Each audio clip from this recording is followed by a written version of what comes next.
xidigihiyo cimilada adduunyada cadadiyo xidigihiyo cimilada adduunyada kaarka joogayo halka caynku kaaga yaal adigoo ku caanoqon cara edebka hadalkeed ama caami kala harin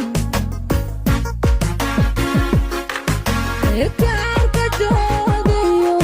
halka caynku kaaga yaal adigoo ku caanoqon cara edebka hadalkeed ama caami kala harin isaga